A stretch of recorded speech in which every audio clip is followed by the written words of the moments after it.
climaterio es esa etapa que existe previo a que transcurra todo ese periodo de tiempo.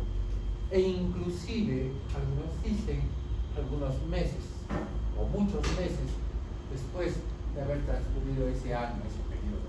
¿Y por qué? Porque ese climaterio está identificado por una serie de signos, de síntomas que la paciente empieza a notar en su organismo. Llámese bochornos, cambios de carácter, dolores musculares, dolores articulares, disminución del apetito sexual, sequedad vaginal, todo eso aparece en el climaterio, ¿ya? Entonces, esas dos cosas es lo primero que tienen que diferenciar. Entonces, menopausia, último periodo, en un tiempo de un año, ¿no?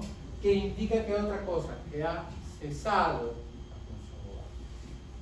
Y que hay otra cosa que debemos tener en cuenta.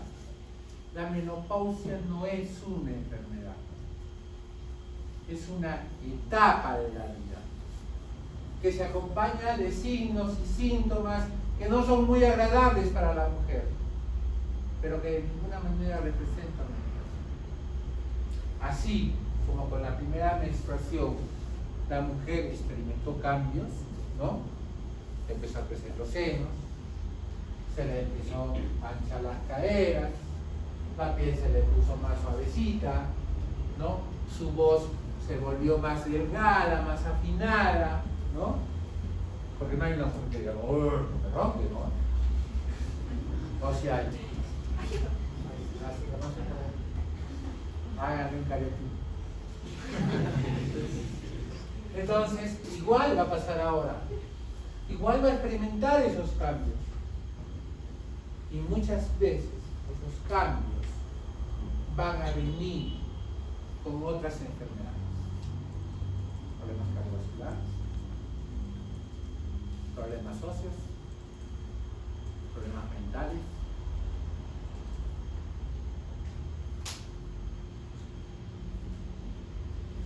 En la perimenopausia, o sea, antes de que cese la última menstruación, antes de que transcurra ese año, aparecen plenamente los síntomas. Y duran toda la vida. La menopausia dura toda la vida. Los signos y síntomas van disminuyendo progresivamente. Que algunos, después de 2 años, 3 años, no tienen ningún síntoma. Otros transcurren 20 años y la paciente viene porque tiene bochornos. Entonces no es homogéneo. Pero lo único que ha indicado es que los ovarios dejó de funcionar. Ya no hay ciclo reproductivo. Ya no hay ovulación. No hay producción de estrógenos. No hay progesterona. No hay testosterona.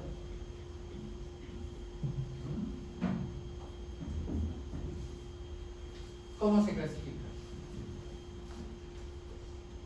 Yo puedo tener ciertas variaciones en la aparición de la menopausia con respecto a la edad. A nivel mundial se ha estimado que 48 años es el promedio en que aparece la menopausia en todo el mundo.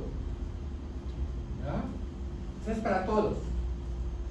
Pero algunos aparece antes y en algunos aparece un poco después. Entonces puede haber pacientes con 52 años que todavía están menstruando, o pacientes con 44 años que dejaron de menstruar, pero más o menos va por ahí. ¿Ya? No tiene nada que ver con que si empezaste a menstruar antes o empezaste a menstruar tardíamente. No tiene nada que ver. Probablemente esté relacionado con la población de folículos ováricos. Es una posibilidad. No está demostrado. Ya les demostré que tenemos o que tienen ustedes folículos de más que podrían seguir funcionando. Pero algo hace que lo vaya a dejar de funcionar, aunque tenga aún folículos ováricos. ¿Ya? Entonces, cuando esto se da a los 48 años, Eso es lo que yo puedo esperar. Pero a veces se da tardíamente, cuando, o a veces se da precoz. Y esta es la parte que a mí me interesa. Porque la menopausia precoz sí va a meditar terapia de reemplazo hormonal. Y cuando hablamos de menopausia precoz, cuando la menopausia se presenta antes de los 40 años. ¿Ah? Entonces, eso quizás a tener en cuenta. Y según su origen, bueno, esto es para poder hablar de un término que se llama menopausia quirúrgica. Y sucede que porque la paciente tiene un antecedente de cáncer de ovario, o porque le encontré una tumoración de ovario, que es un borderline, y bueno, pues decido sacarle los dos ovarios, además que le hago la histerectomía, ¿no? Y obviamente, si le saco los dos ovarios, también la voy a llevar a una menopausia. Y bruscamente. Y por lo tanto la sintomatología va a ser más intensa.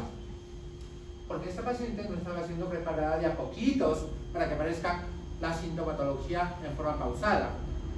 Sino bruscamente esa paciente va a dejar de menstruar, va a tener bochornos más intensos, va a tener cuadros depresivos más intensos, va a tener una sintomatología más acentuada. Y entonces esto produce la menopausia quirúrgica. Y muchas veces los pacientes ameritan tener terapia de reemplazo.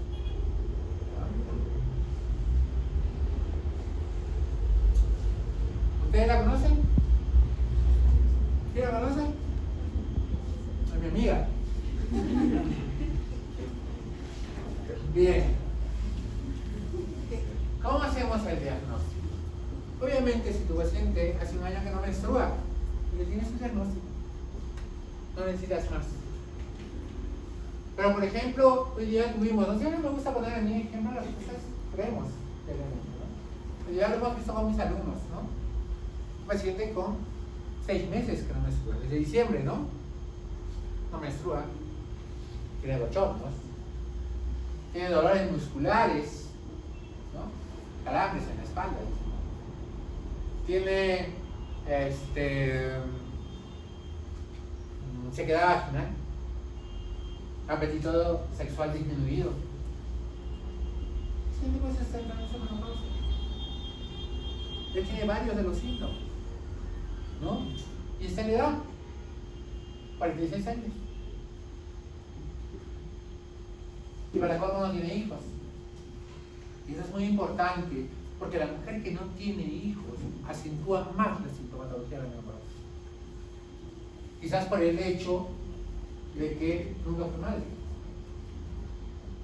¿no? Y sabe que cuando le dicen que va a dejar de menstruar, que va a dejar de funcionar, sabe que nunca más va a ser mamá. Y para colmo tiene una miomatosis. Entonces, no es fácil llegar al diagnóstico de saber si tu paciente está entrando a la menopausia. En el examen físico, en realidad no vas a encontrar mucho. ¿Ya? Puede que encuentres una persona que es un poco más alta, puede que encuentres sequedad vaginal. Pues ya le hemos visto en una señora, ¿no? Que no hemos presionado la vagina, como tiene dolor vaginal, ¿no? Signo de hipoestrogenismo. El dolor vaginal, dispareunia. A veces, cuando la atrofia vaginal es muy intensa, pues se puede tener síntomas urinarios, síntomas para defecar, dependiendo de cómo está la inflamación. ¿No? Otra cosa no va a ser muy llamativo. Obviamente, si yo en los exámenes de laboratorio hago una ecografía y encuentro pues un endometrio delgado, un útero pequeño, los ovarios no se visualizan, o no hay crecimiento folicular, yo no tengo el diagnóstico, son útero y ovarios atróficos, por eso no se ve, ¿no? Pero me sirve realmente pedirle exámenes de laboratorio para el diagnóstico de menopausia. ¿Y qué exámenes pediríamos? ¿Qué exámenes pediría, doctora? Déjenla que se haga un precito solo. ¿Qué pedirías? Mira, ya vamos a acabar el curso, ¿ah? para saber si sus ovarios están funcionando o no. ¿Qué le pedirías? La paciente viene porque no menstrua. Yo te he dado una casta, 2 clases te he dado de amenorrea, ¿no? ¿Cómo se hace el estudio de amenorrea? ¿Qué pides?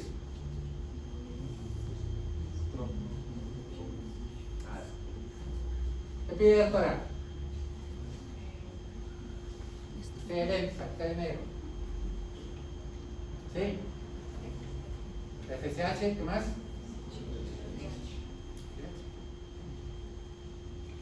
¿Qué veíamos? FSH, LH por latina, ¿no es cierto? Pero en este caso vemos FSH, LH. ¿Nos ayuda? No nos va a ayudar. Le voy a decir por qué. FSH, LH no se va a elevar hasta que no haya un compromiso serio del ovario. Y eso va a ocurrir generalmente cuando ya esté muy cerca de un año que no menstrua. ¿Ya?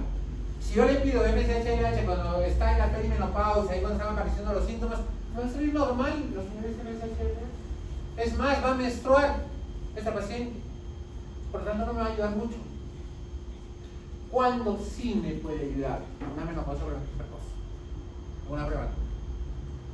¿Por qué? Porque la paciente viene con un año que no está menstruando y recién tiene 35 años. Y entonces tú le pides FSH y LH y ahí sí te va a venir elevada. Y usted dice, me compromiso ovario. Hay ovárica prematura. ¿Ya?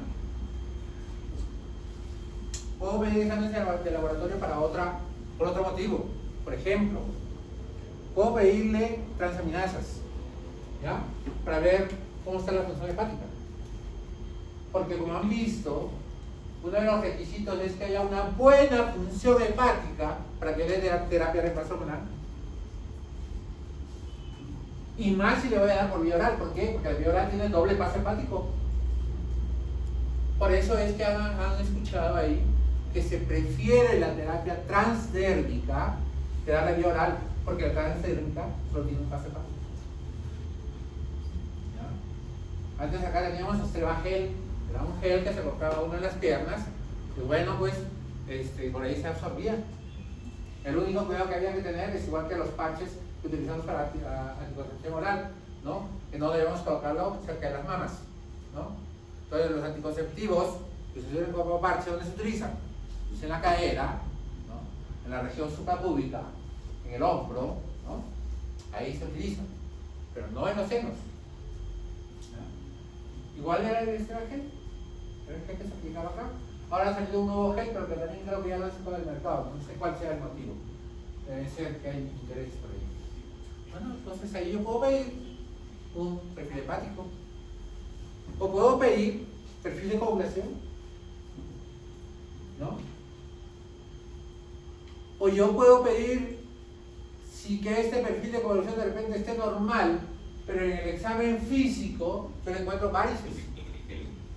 Entonces, si tiene varices, esa paciente no puede usar terapia de reemplazo hormonal. ¿Por qué? Porque tiene mucho riesgo de trombosis. Y si le produzco una trombosis pulmonar, pues la maté a la paciente. O una trombosis mesentérica. Entonces yo no puedo utilizar en el los estrógenos eleva grandemente la posibilidad de trombosis. O yo puedo pedir, por decirles, ¿qué se me ocurre? Si tuviera la posibilidad, BRCA1 y BRCA2. Más si tiene antecedentes de cáncer de mama. Es contraindicación para uso de terapia de reemplazo hormonal. Entonces, ¿cuáles son las contraindicaciones para terapia de reemplazo hormonal? Cáncer de mama, ¿ya? De un grado familiar muy cercano hasta de segundo grado. Varices y mala función hepática. Son las 3 contraindicaciones para usar terapia de reemplazo. Si la sintomatología es muy intensa, evaluaré paciente por paciente, riesgo contra beneficio, para ver si puedo usar terapia de reemplazo. ¿De acuerdo? ¿Algún examen ginecológico? Ecografía. No hay otro. Ningún otro me va a ayudar. ¿Ya? ¿Ahí la conocen o no? No les digo más, ¿no? Entonces, pregunta, empieza por su edad, allá, acerca de los 48 años. Ya sé por qué viene esta paciente, ¿no? Así de diagnóstico. No tengo por qué romperme la cabeza, ¿verdad? Hay algún factor que se dice que la raza negra quizás tendría una mayor incidencia de tener más tempranamente la menopausia. Pero, les digo, son pocas las variaciones, ¿ya? La altura, sí, parece que tiene importancia, ¿ya? En la altura se presenta más precozmente la menopausia. Pero también la mayoría yo he encontrado acá 42 años. No he hecho un estudio, pero más o menos es 42. El nivel socioeconómico, quizás esto tenga que ver con la alimentación, tenga que ver con el grado de nutrición. No, tampoco no. El estado civil, la paridad del tabaquismo, el hecho de una histerectomía, si para la paciente tuvo tuberculosis bilateral. Y al respecto de eso último, acá hay una creencia de que el BTB pues produce un adelantamiento de la menopausia, ¿no? Ha habido muchos artículos que han tratado de interpretar esto. Se cree que cuando hacen el BTB utilizan una técnica tan mala que parte de la irrigación del ovario que viene a través del meso se interrumpiría y eso podría producir una respuesta inadecuada de la función ovárica más tempranamente, pero ni eso se ha podido demostrar realmente. Y más ahora que cuando hacemos BTB ya no hacemos ya no sacamos un pedacito de la trompa como hacíamos antes, ¿no? Como lo indicaba la técnica de Pomeroy. Ahora sacamos toda la trompa, ya les he explicado por qué, ¿no es cierto? Para evitar el cáncer de ovario, ¿no? Entonces, no, realmente no. La histerectomía tampoco no tiene por qué realmente adelantar la menopausia. Entonces, cuando ustedes pregunten si a realizarme alguna de esas operaciones yo voy a tener problemas porque se me adelante la menopausia, eso no es cierto, ¿no? Entonces, llegas a la menopausia y de todas las hormonas que están produciéndose, pues los estrógenos son los que mayores problemas trabajan. Y esa deficiencia estrogénica te va a producir problemas vasomotores, bochornos. Te van a producir problemas neuropsiquiátricos, la habilidad emocional. No estoy de acuerdo, por ejemplo, con los que han dicho de que no aumenta la depresión, porque sí lo hace. ¿Ya? De repente en el estudio que ustedes han revisado indica que no está relacionado con un aumento de la depresión, o de repente está hablando de cuadros depresivos verdaderos. Verán, la depresión como diagnóstico tiene que cumplir con ciertas condiciones para decir inclusive tiene un estado depresivo severo, ¿ya? Pero yo puedo cursar con episodios depresivos sin tener diagnóstico de depresión, que son dos cosas diferentes, ¿de acuerdo? Entonces, y esto sí se observa en la menopausia. En la menopausia la mujer tiene tendencia a llanto, ¿ya? Se pone a ver una telenovela y no ha pasado ni la mitad del capítulo de la novela y ya está llorando, ¿no? Porque se le fue el enamorado a la actriz principal. Peor si es turca la telenovela. ¿Ya? A ustedes les gusta, ¿no? A mí también. O yo puedo cursar con periodos de ansiedad. O peor todavía, puedo tener trastornos de irritabilidad, ¿no? Entonces se levanta la mamá, todo dejan cochino, nada lavan, yo no sé para qué vienen, qué hijos he traído al mundo, ¿no? Y ustedes que están durmiendo plácidamente ahí en su camita empiezan a escuchar los gritos de su mamá y dicen, mi mamá está loca. El esposo que no tiene la culpa de nada paga el pato, ¿no? Todo es cara contra él. Y no. Tienen que comprender que esto está pasando de verdad. Y si ustedes no le explican eso a su paciente, o ustedes no le explican eso a sus mamás que están en este momento pasando por esta época, se va a creer que está enferma. Pero no está enferma. Esto es propio de esta edad. Esto va a ocurrir. Le ocurre al 70-80% de las pacientes que están entrando en menopausia.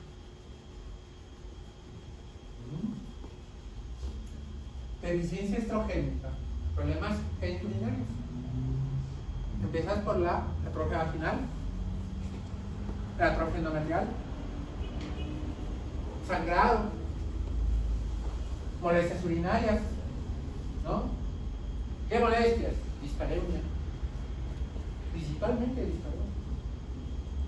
En algunos casos, ardor para orinar.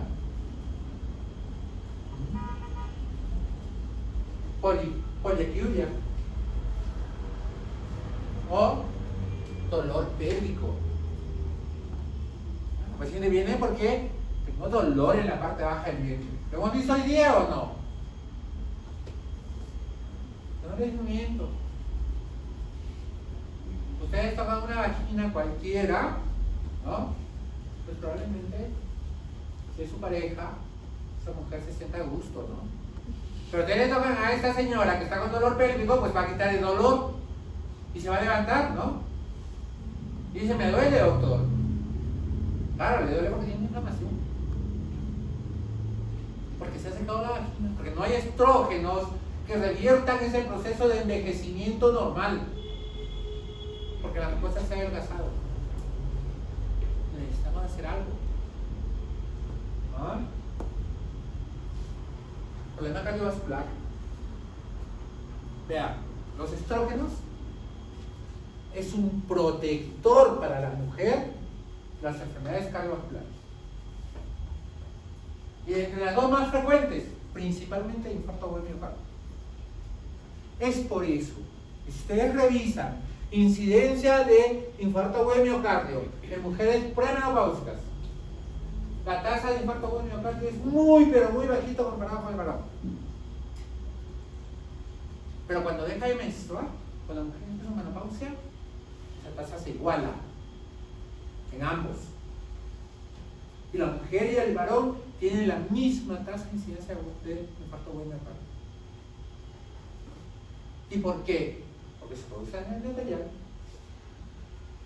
se produce disfunción endotelial, producción de ateromas y se produce humo.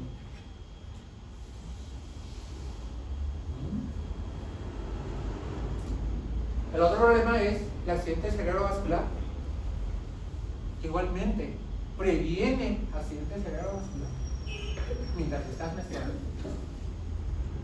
Entonces, el papel protector de los estrógenos en ese momento es evidente.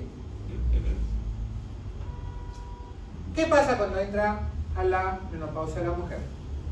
Ya no tiene ese efecto protector, ¿sí? Empiezan a producirse los mismos daños a nivel del endotelio que se producen en el varón. Pero si tú le das inmediatamente terapia de reemplazo hormonal, sigues cumpliendo con ese efecto protector. Pero si tú esperas a que se produzca todo el daño endotelial que se va a producir por no tener estrógenos, no te sirve terapia de reemplazo hormonal. Si tú le das terapia de reemplazo hormonal cuando deja de menstruar, sus niveles de LDL, VLDL, triglicéridos permanecen bajos. El HDL permanece alto. Pero tú le das tardíamente, tiene el efecto totalmente contrario. Triglicéridos, LDL, VLDL se elevan. El HDL se cae. Por eso es que si yo voy a dar terapia de reemplazo hormonal, tengo que darlo tempranamente. Al año de que la paciente dejó de menstruar. En el momento en que yo hago diagnóstico de menopausia. ¿No? Pero vamos a dar un poquito más. Protección osteomuscular. Demostrado, ¿no? Pero para esto, tú tienes que recordar. Pico máximo de densidad ósea. ¿A qué edad? ¿A qué edad? Ya se los dije. ¿A qué edad, enero? 18. Entonces, si hasta los 18 años tú no tomaste leche que te dijo tu papá, tu mamá, eres chiquita, eres flaquita, ¿no? A las justas pasas al peso de adulto, alto riesgo de osteoporosis, ¿no es cierto? No. Muy bien. Entonces, cuando tú ingresas a la menopausia, tú empiezas a perder hueso. Recuerda, el hueso está en un constante equilibrio entre la pérdida de hueso y la producción de hueso. ¿Ya? A este mecanismo se conoce como resorción ósea. ¿Listo?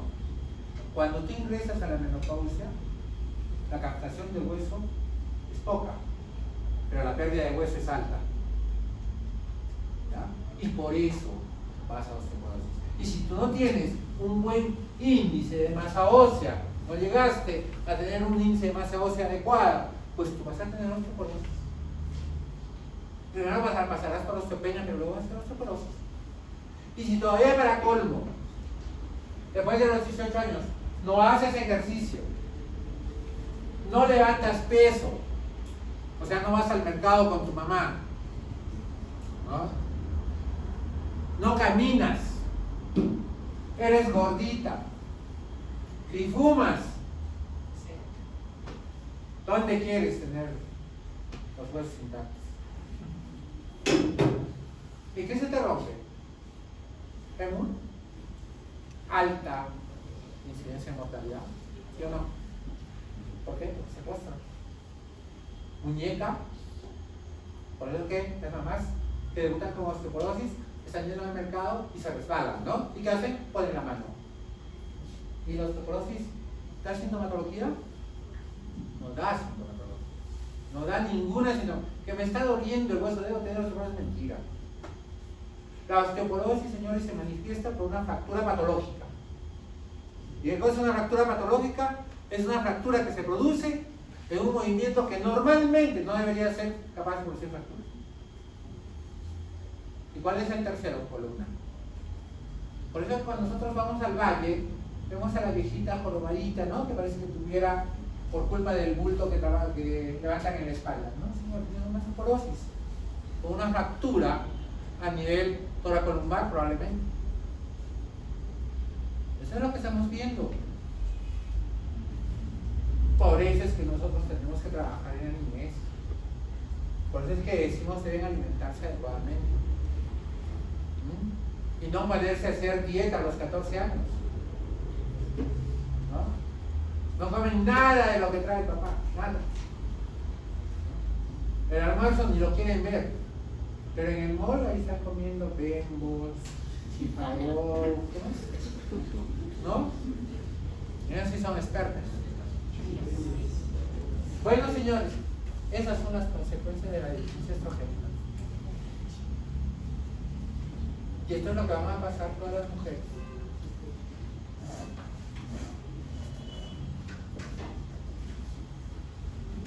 Entonces, dos grandes problemas, ¿no? Ya se los mencioné. El déficit estrogénico por un lado, principalmente enfermedad cardiovascular. Y por el otro lado, problema óseo. Estos dos grandes problemas se previenen con terapia de reemplazo. ¿Listo? Entonces, váyanse haciendo la pregunta.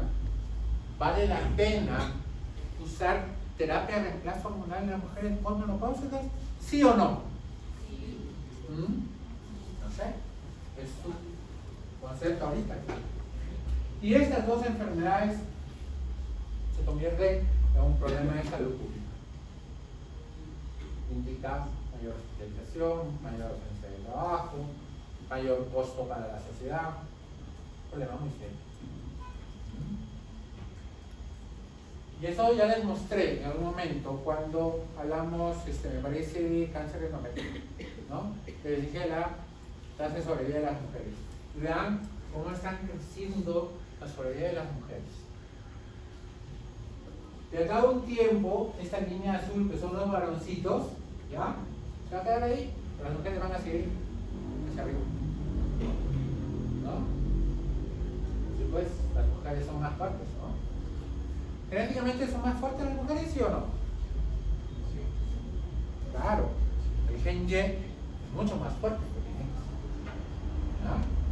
Por eso es que nacen más hombrecitos que mujercitas. No es cierto que nacen igual número, ¿eh? Solo que se mueren más hombres que mujeres. Entonces, cuando llegan a los 18 años, hay un hombrecito por cada 7 mujeres, ¿no? Entonces, imagínense a esta edad cuántos hombrecitos van a llegar.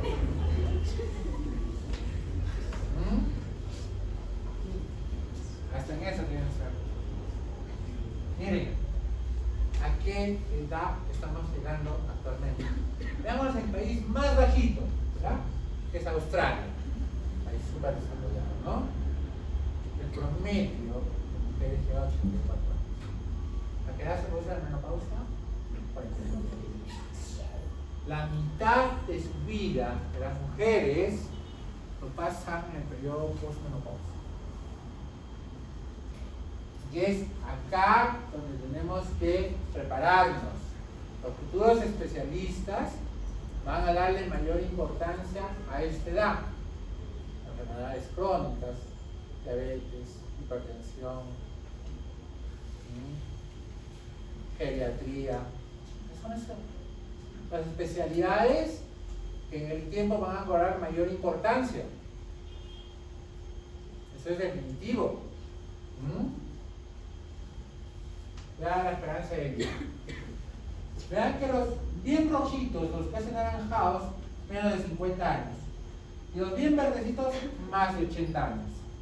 ¿Ya? Y esto también ya está modificándose porque gran parte del Asia tiene ya niveles mucho más altos. Este es hace 10 años. ¿Ah? Entonces, vean.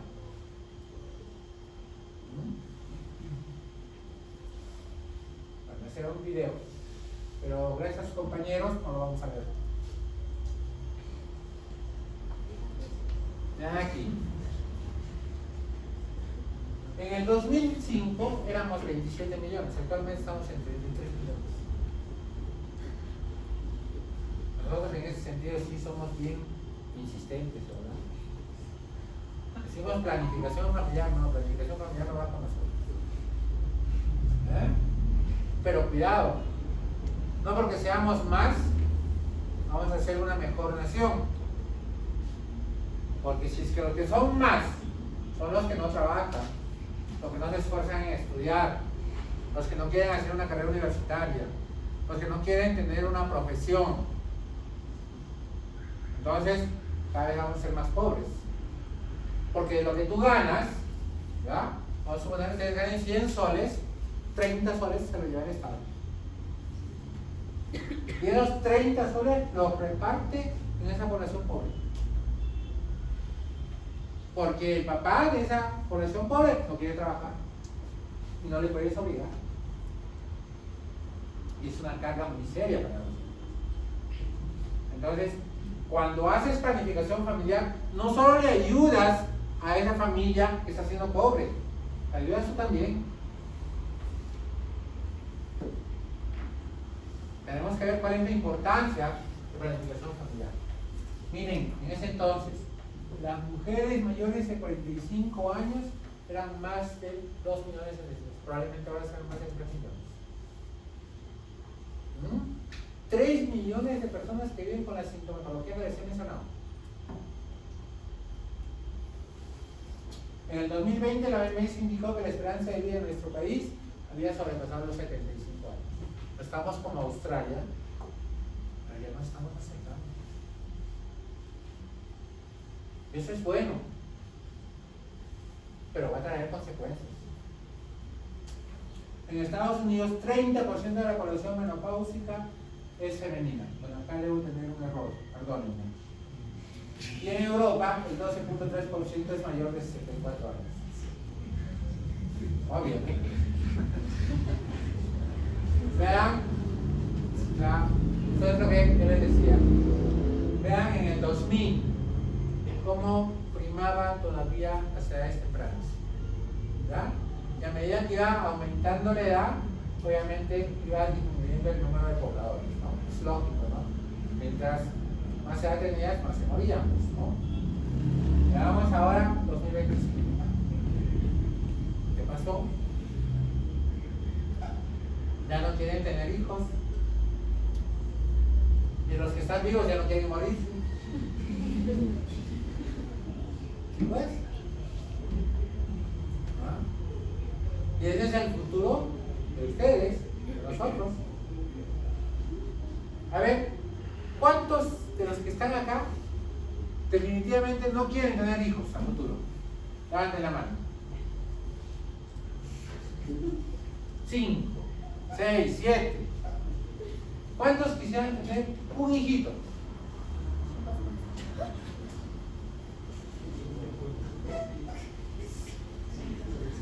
9. ¿Cuántos quisieran tener 2 hijitos?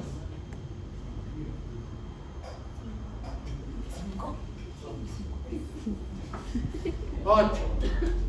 9, 16, 8, 24. O sea, la mitad pues no va a contaminar el mundo. La otra mitad, o sea, que no sé qué van a hacer. No, pero es la realidad, ¿no? Ya el matrimonio ya pasó a un segundo plano. Tener hijos también no es prioridad, ¿no? Bueno, todos debemos respetar los deseos de cada persona. Entonces, en la menopausia, ¿quién ve la menopausia? ¿Quién? ¿Te acuerdas de lo que te he enseñado, a lo que tú has visto? ¿Quién ve la menopausia? Pues a la cabeza del ginecólogo, pero no es el único. Tendrá que estar metido el cardiólogo, el psicólogo, los geriatras, los psiquiatras, el reumatólogo, el epidemiólogo, el que hace medicina alternativa para la paciente que no puede usar terapia de reemplazo hormonal. Entonces, esto que no es una enfermedad, lo tienen que ver varios especialistas. Porque si fuera una enfermedad, pues probablemente no necesite tantos especialistas para tratar a esta paciente.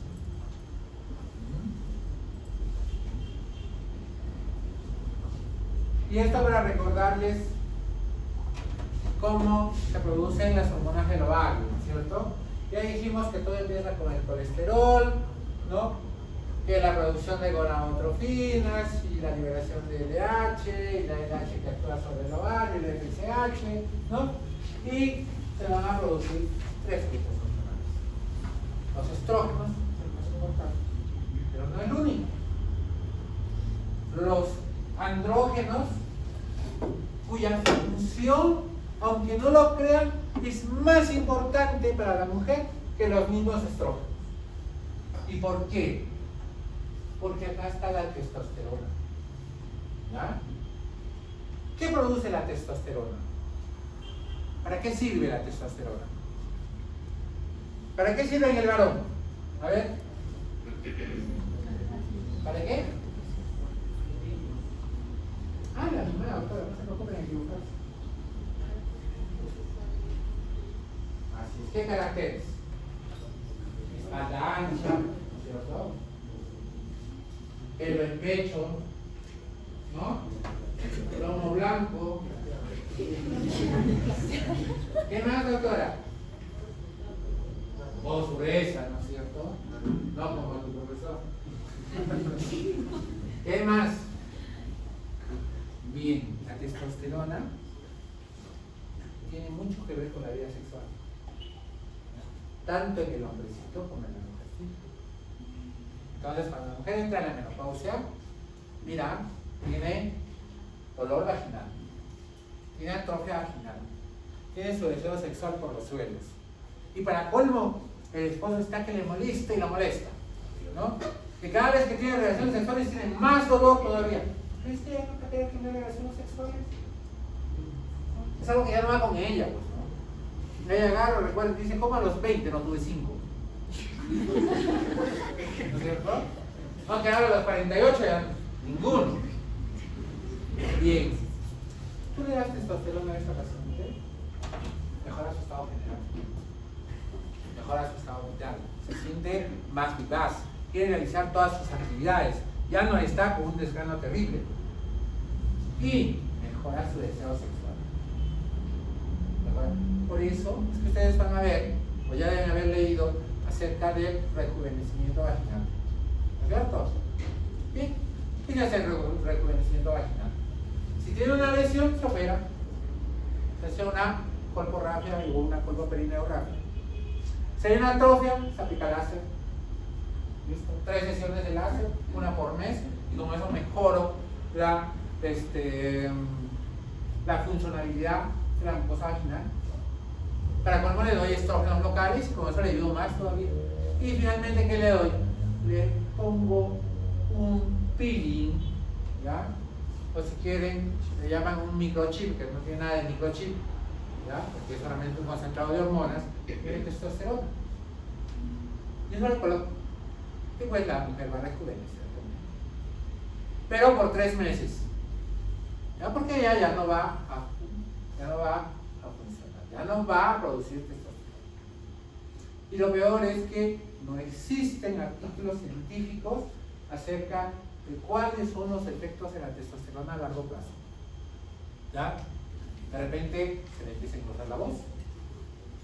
¿Ya? Porque hay una testosterona en gel que apareció hace más de 10 años. ¿Ya? Entonces, ¿qué hacías? Te aplicabas igualito que los estrógenos que nos aplicábamos en la pierna, y nos aplicábamos 2 packs de testosterona en la pierna y nos frotábamos. Y se supone que tengo todos estos cambios. Yo no lo he usado porque casi a los 6 meses de que salió el producto empezó a haber signos de virilización. ¿Ya? Empezó a crecer ciertos pelos en el mentón, a engrosarse la voz, y entonces yo por lo menos no he usado mucho.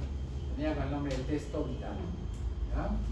Pero ahora estamos usando estos y podemos tener esos efectos a largo plazo. No voy a decir que yo no he colocado, pero sí estoy colocando en pacientes muy restringidos. ¿Ya? Y finalmente tenemos la progesterona, que también tiene funciones, ¿no?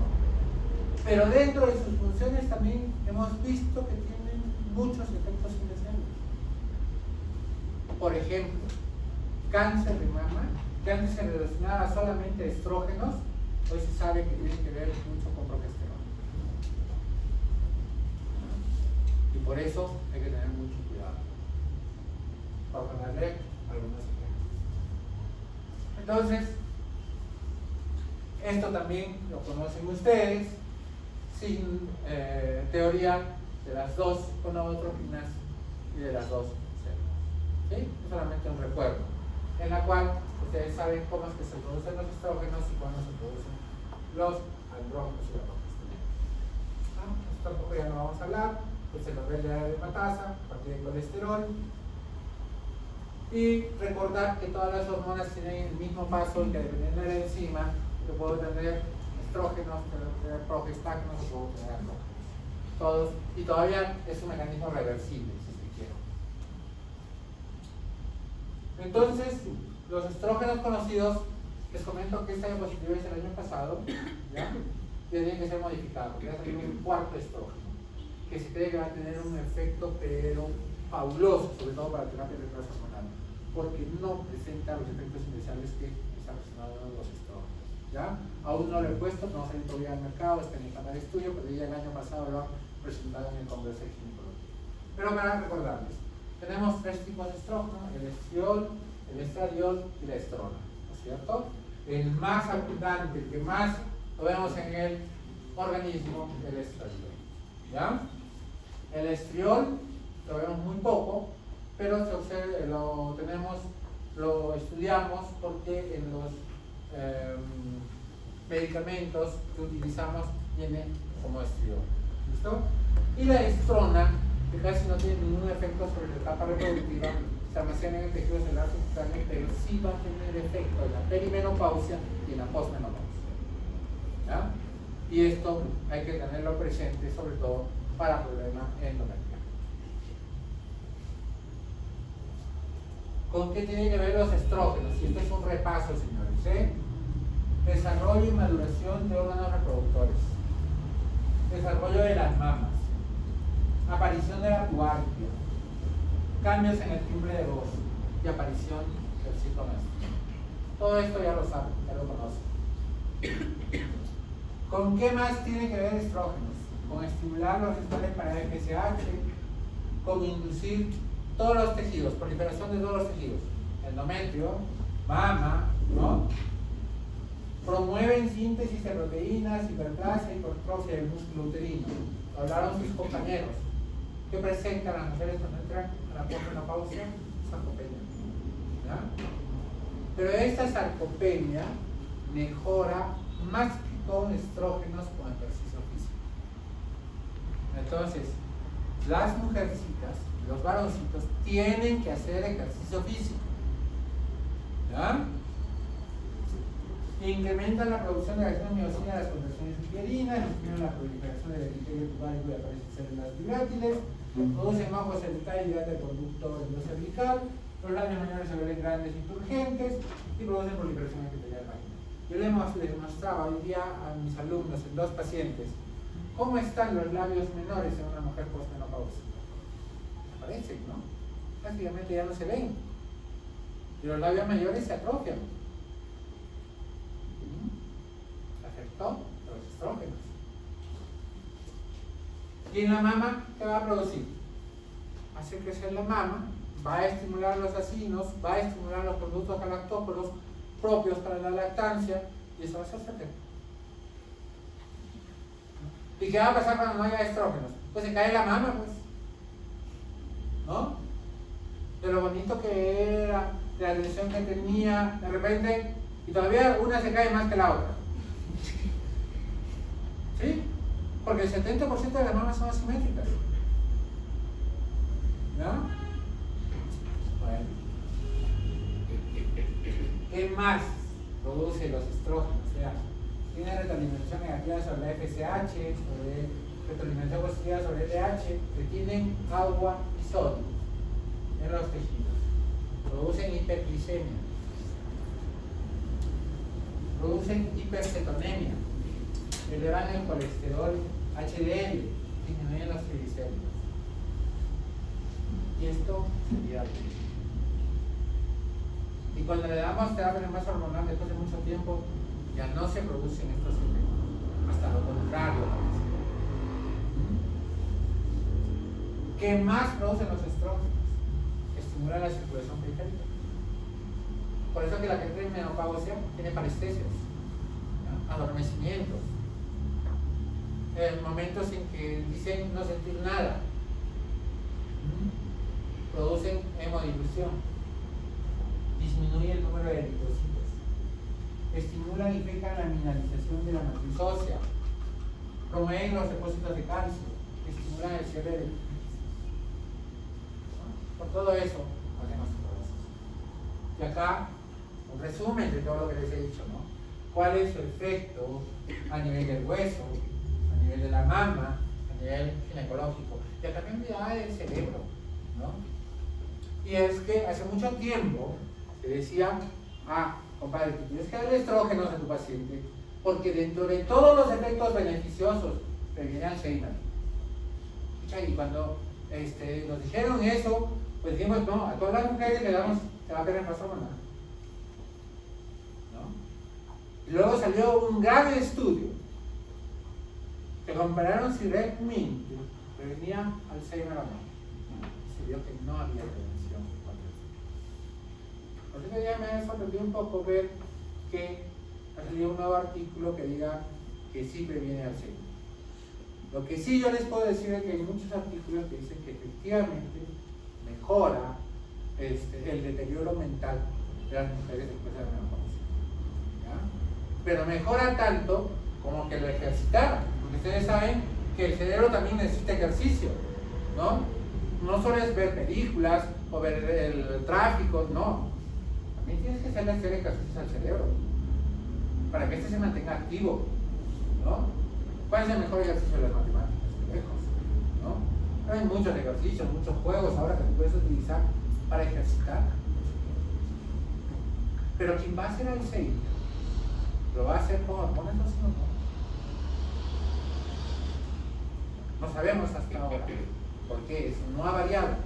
Hasta ahora no hay ningún producto que ha demostrado que previene o disminuye la incidencia de Alzheimer.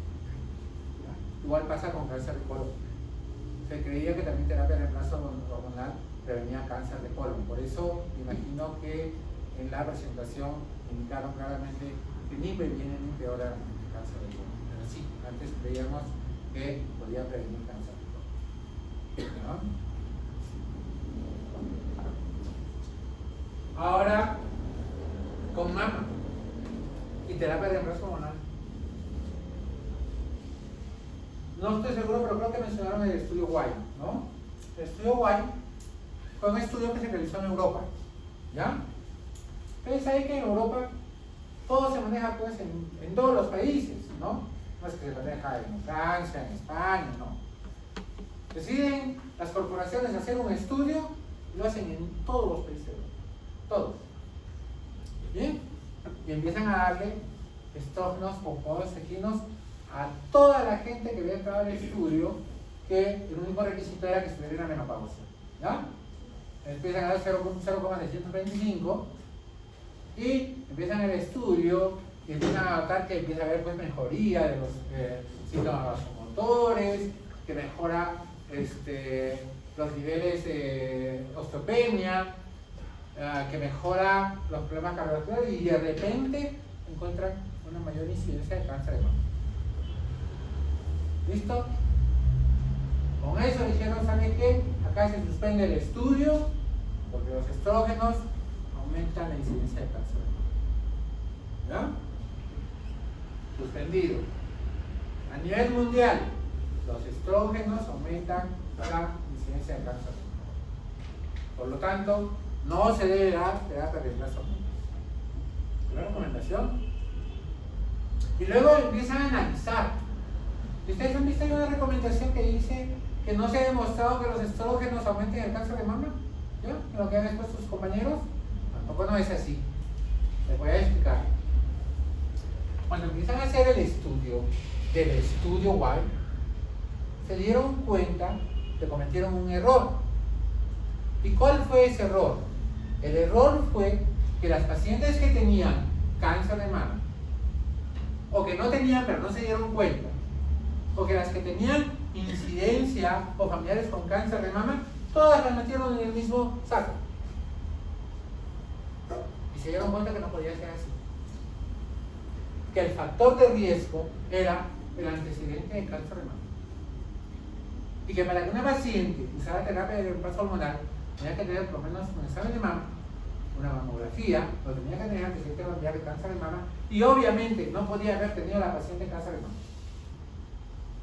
Y cuando volvieron a hacer el estudio, pero sin estos pacientes, el riesgo relativo de cáncer de mama aumentó, pero aumentó tan poquito que no representaba riesgo para cáncer de mama. En conclusión, no es que no se haya demostrado que los estrógenos no producen cáncer de mama. Sí producen cáncer de mama. Aumenta el riesgo, pero este riesgo es muy pequeñito. Tal es así que la opción de dar tratamiento versus no dar tratamiento se inclina por dar tratamiento. Pero antes de dar tratamiento, tú tienes que tener cuidado de estas tres cosas que te estoy diciendo. Que tu paciente no puede haber tenido cáncer de mama, ni cáncer de endometrio. Y si tuvo cáncer de ovario de preferencia, no le doy tampoco. Aunque no está contraindicado, en así estamos de acuerdo. Que tiene que tener una mamografía que diga que no hay ningún problema. ¿Ya? Y que ella no tenga antecedente de cáncer de mama. Si su mamá, su tía, su hermana, su prima tuvo cáncer de mama, esa paciente no puede recibir terapia de reemplazo hormonal. El riesgo es muy alto. ¿Listo? Muy bien. Progesterona. ¿Y qué es la progesterona? Mira, modifica el endometrio, eso ya lo saben, ¿no? Eso es importante para que crezca un nuevo ser, inhibe la contractilidad uterina, cierra el canal endocervical, modifica el moco cervical y permeabiliza las trompas falópicas. Y esto de modificar el moco cervical es el principal efecto de las progestinas en anticoncepción. Proliferan los racimos glandulares mamarios, produce retroalimentación negativa sobre la LH, incrementa la temperatura corporal, aumenta el depósito tisular de los lípidos y carbohidratos, estimula la síntesis de proteína, disminuye la retención de agua y sodio. Todos los efectos contrarios con estrógenos, ¿no? Ya los habíamos visto. De estos, el 90% ya lo hemos visto anteriormente. Sobre eso un recuerdo, un repaso. Y bueno, entonces, ahora también voy a perder esos efectos. Ahora también se va a perder todos los efectos de la progesterona, porque ya no se produce no solamente estrógeno, no se produce progesterona. Y los andrógenos que te dije, inducen cierto grado de masculinización, pérdida de masa muscular, ahí está, atrofia de labios mayores y menores, ¿no? Crecimiento del clítoris, lo hemos visto como signo de virilización, crecimiento del vello, por eso también que las viejitas les crecen vellos largos, ¿no? A pesar de que hay deficiencia de andrógenos. Cambios en la tonalidad de voz, estimula la síntesis proteica, lleva a la glucogénesis y disminuye la citogénesis, incrementa la retención de agua y sodio. Y bueno, acá falta lo principal, ¿no? Que mejora la vida sexual. Entonces, eso es muy importante. Y esto, ya no te voy a hablar, te lo he hablado durante toda la clase, que se refiere a los signos y síntomas que representen a ese cuadrito donde he mostrado todos los efectos que tiene la deficiencia estrogénica sobre el organismo. ¿Listo?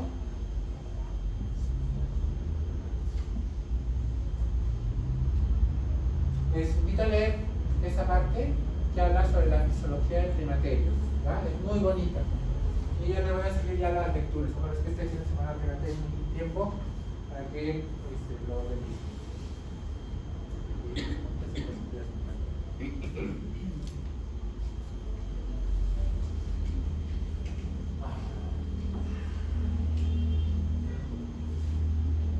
Cuando decimos laboratorialmente que la mujer está en la menopausia o que sus ovarios no funcionan, cuando los niveles de FSH y LH están por encima del valor máximo 2 veces. O sea, si la FSH tiene como valor máximo 20, si la encontramos por encima de 40, esa paciente ya tiene o ya no funciona sus ovarios. ¿Está claro? Eso quizás debe ser así.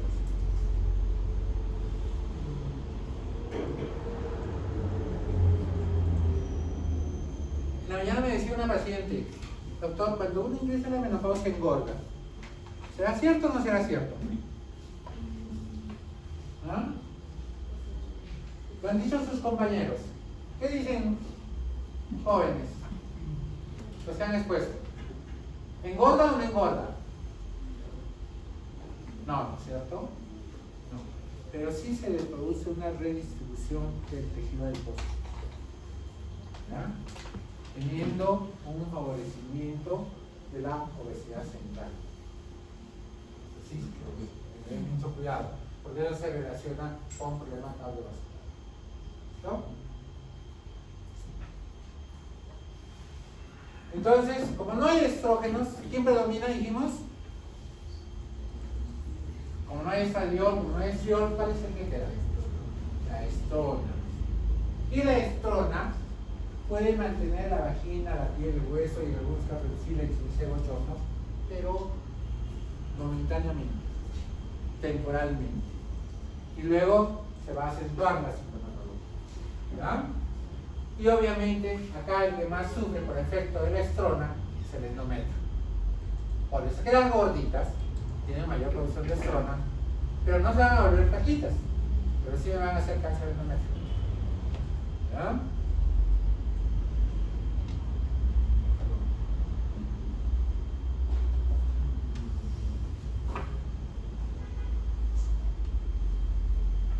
Creo que eso es lo más importante. Estos son los síntomas que se presentan en la menopausia. Ya les he hablado de ellos también. Bochornos, ¿ya? Sudoración, sensación de calor, escalofríos, palpitaciones, sensación de ansiedad, insomnio. Las pacientes que entran al climaterio no duermen. Se despiertan a las 2 de la mañana y lo despiertan al esposo. Y le empiezan a conversar y el esposo está que se duerme. ¿Ya? Cuidado. ¿Y cómo son los bochornos? ¿Quién sabe cómo son los bochornos? Hablamos de bochornos, pero ¿cómo son los bochornos? ¿Quién puede describir cómo es un bochorno? ¿Usted, a ver? Es una situación de desesperación que pasa en unos minutos de duración corta. Ya, exactamente. Es un flash, ¿ya? El paciente se viene así, como un flash de calor, una oleada de calor. Todos están ahí que se mueren de frío. Y ella está ahí con su sudoración increíble, ¿no? Entonces, ¿qué pasa? Le ha venido una ola de calor, pasa esa ola de calor rápidamente y empieza a sudar. ¿Ya? Y esto le pasa a la mujer en la noche, cuando está durmiendo. Y de un momento a otro se despierta y se nota que está completamente mojada. Y se quita su polvo, ¿ya? O su pijama. Y se duerme así, por la calor que tiene, completamente desnuda. Al tercer día está con un proceso respiratorio. ¿Qué harían? ¿Qué le recomendarían a esta dama? ¿Qué haríamos? ¿Que se tome una paleta de hielo? ¿Que se bañe antes de dormir? En este caso, por ejemplo, recomiende que no se arrope mucho. Ni tampoco que se quite la ropa para que termine con un proceso respiratorio. Pero que no se arrope mucho, porque eso empeora la sudoración. ¿Ya? Y para el insomnio, ahí sí es todo un problema. Te pueden recomendar ejercicios, que no duerma de día, que vea televisión hasta tarde. Igualito se va a despertar a la 1, a las 2 de la mañana. Por eso a veces tenemos que dar medicamentos para ayudar a dormir. Esa es una de las cosas más terribles. Las palpitaciones, también es frecuente. Va a venir la paciente y te va a decir, ay, que doctor, me palpita el corazón. Yo quiero que me derive al cardiólogo después que me vea usted. La mujer no tiene nada, pero sí son palpitaciones.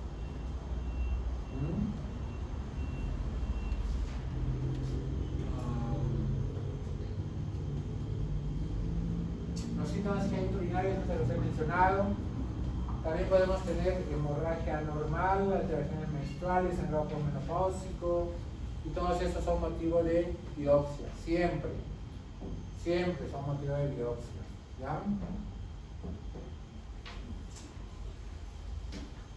La deficiencia estrogénica a nivel genitourinario puede conducir también a una mayor incidencia de infecciones, principalmente infección urinaria. Por eso es que a pesar de que tú hagas diagnóstico de que los síntomas urinarios, que es por sequedad vaginal, por atrofia vaginal, no dejes de hacerle un examen de orina. Esa sí es una buena recomendación, porque puede coexistir la atrofia vaginal con una infección urinaria. Y hay que darle, a esta edad hay que dar tratamiento. ¿Ya? Síntomas cardiovasculares, más allá de las palpitaciones, pues con el tiempo van a ser elevación de presión arterial, van a ser problemas cardiovasculares que les he mencionado. No se olviden de dosar colesterol total y fraccionado, ¿ya? Vean siempre niveles de HDL, modifiquen la dieta para que los triglicéridos no aumenten. ¿Dónde está el principal aporte de triglicéridos? ¿En qué alimentos? Carbohidratos. Entonces tenemos que bajar los carbohidratos, ¿ya? No las grasas, sino los carbohidratos, los azúcares. ¿Ya? A ellas les gusta, a esta edad les gusta. Y el problema de siempre, ¿no? Problema de endotelio vascular, ¿no? Hay formación de ateromas. Ya ustedes esto lo han visto en el capítulo de cardiología, ¿no es cierto? No se los voy a volver a repetir. Es un capítulo muy bonito, ¿no? Síntomas osteomusculares, pues vas a tener dolor osteomuscular, vas a tener dolor articular, vas a tener calambres, puedes tener parestesias, pero, te vuelvo a repetir, la osteoporosis no te da ninguna sintomatología, ¿ya? El único que te puede dar dolor, y ya una vez producido, es la fractura vertebral. Los demás no, porque te va a dar la sintomatología menos se produzca la fractura, ¿ya?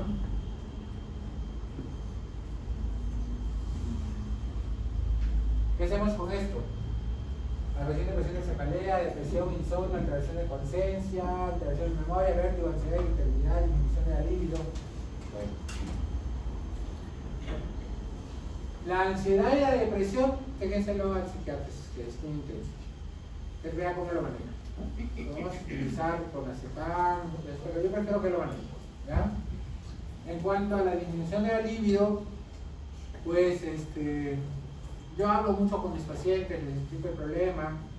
Con algunas hemos ido a biohormonas como la testosterona. Algunas les va bien, otras por ahí. El láser es mucho mejor, pero es momentáneo, ¿verdad? No es tampoco algo. El láser, recuerden que lo voy a utilizar principalmente para cuando tiene dolor, ¿verdad? Cuando hay dispareunia, pues le mejora un poco eso. Pero el deseo sexual, la repito, va por ahí. Pero hay algo curioso también que yo les tengo que mencionar, y esto no está en los libros. Algunas mujeres pasan esta etapa y siguen su deseo sexual intacto y quieren seguir teniendo relaciones, ¿no? A pesar de que no tienen función ovárica. Entonces no es que con la función ovárica ceda el deseo de tener relaciones. No sé si tendrá el mismo placer, el mismo deseo, no lo sé, pero les comento esto, ¿no? Y la doctora Ojea, no sé por qué dice esto, pero ella dice que la mujer es hasta que muere y el hombre hasta que muere.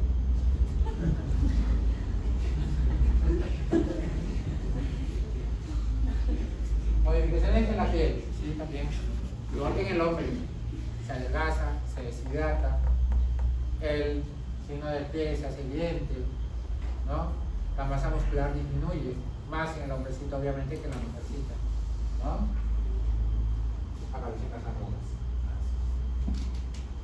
Tratamiento entonces, ejercicio físico, no se olviden de esto, desde ahora, 1 hora de gimnasio todos los días. ¿Quién acaba el gimnasio? ¿Y el resto? Por lo menos puede hacer que saber cómo es un gimnasio.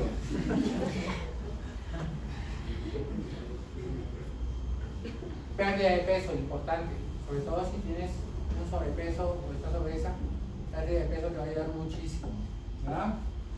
Evita el tabaco, ingerir bebidas frías, agua, ¿verdad? 2 litros de agua al día. ¿Listo? Evitar irritantes, comidas picantes, café, alcohol, distorsiones de calor. Por eso creo que es más difícil, ¿no? TRH, creo que, no sé si quieren que les hable algo sobre terapia de reemplazo hormonal. Tengan en cuenta las indicaciones que les he dado, cuándo se debe indicar, qué es lo que se debe pedir antes de usar. Y cuando una paciente usa terapia de reemplazo hormonal, esos exámenes que te dicho que tienes que pedir, mamografía, ecografía de útero, exámenes de laboratorio, ¿no? Todo lo que le he dicho tienes que repetirle cada año. Cada año, cuando use terapia de reemplazo hormonal. Estrógenos, progestágenos, depende. Si tiene útero, tienes que usar progesterona. Si no tiene útero, puedes usar solo estrógeno. ¿Ya? No hay, esa es la indicación. Tibolona se dijo al comienzo que era una hormona. Hoy ya no se hace diferencia porque la tibolona pertenece al mismo grupo de los estrógenos. ¿Ya? Para eso se usa. Otros tratamientos, vean, están muy relacionados con la sintomatología que tiene. Ya no es específica de la terapia de reemplazo hormonal, sino depende de qué alteración tiene. Si tengo problema emocional, si tengo problema de insomnio, si tengo problema de dolor, ¿no? Entonces, de acuerdo a eso, te puedo indicar alguna otra alternativa para el tratamiento, ¿no? Hierbas medicinales. Acá les voy a hablar un poquitito nada más, que voy a terminar, de los fitoestrógenos. ¿Qué son los fitoestrógenos? Son estrógenos de origen vegetal, ¿ya? Y existen muchos. La soya es uno de ellos, ¿ya? Pero sobre todo en la medicina china hay bastantes fitoestrógenos, ¿ya? Hay el ginseng, hay, no sé, por ahí me estoy olvidando dos que son más conocidos muy frecuentemente. Esto es lo que dice la literatura. Ningún fitoestrógeno, ninguno, ¿ya? Al compararlo con placebo, tiene mejor efecto que el mismo. En otras palabras, fitoestrógenos a esa dosis no sirve para nada. Yo tendría que dar grandes dosis de fitoestrógenos, grandes dosis, para poder tener el efecto que producen los estrógenos en el endometrio, en los síntomas vasomotores, en todos ellos. Pero si yo doy a esas grandes dosis, voy a tener los mismos efectos que los estrógenos, ¿ya? Y eso lo hemos visto también en una clase anterior, no me acuerdo cuál, acerca del efecto de estos fitoestrógenos. ¿Listo? Ahora, entonces, ¿no uso, doctor? Bueno, hay fitoestrógenos que utilizan para la sequedad vaginal, hay fitoestrógenos que utilizan para problemas mamarios, hay fitoestrógenos que utilizan para los síntomas vasomotores. Como te digo, si tú le das un placebo y tienes el mismo efecto, no creo que valga la pena hacerle gastar su dinero, ¿ya?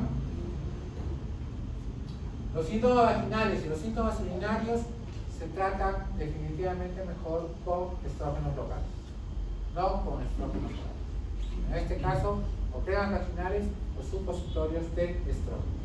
Ahora ha salido un nuevo estrógeno con una acción un poquito más débil, pero que permite usarse muchísimo mejor y viene con el nombre de Glicerin, ¿ya?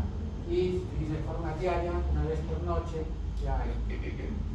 Para osteoporosis, terapia de reemplazo hormonal no es tratamiento para osteoporosis, ¿ya? Eso tiene que quedar bien claro. Terapia de reemplazo hormonal es un tratamiento que previene osteopenia y osteoporosis, pero si la paciente tiene osteoporosis, tú no le vas a dar terapia de reemplazo hormonal. Lo que tienes que darle es ácido alendrónico, ¿ya? Ese es el tratamiento de la osteoporosis. Calcio, vitamina D, ácido alendrónico. Terapia de reemplazo hormonal es solo preventivo, ¿ya? Bien claras las cosas. Tú tienes tratamiento, los bisfonatos en la cabeza. Riesgo de tratamiento hormonal. Definitivamente el problema está en el cáncer de mama. Aunque haya salido ese artículo que dice que no tiene riesgo para cáncer de mama, sí lo tiene, señores. Úsenlo con mucho cuidado con las indicaciones que yo les he dado. ¿Listo? Creo que eso es todo en terapia de reemplazo hormonal. Muy bien, jóvenes, han terminado su clase.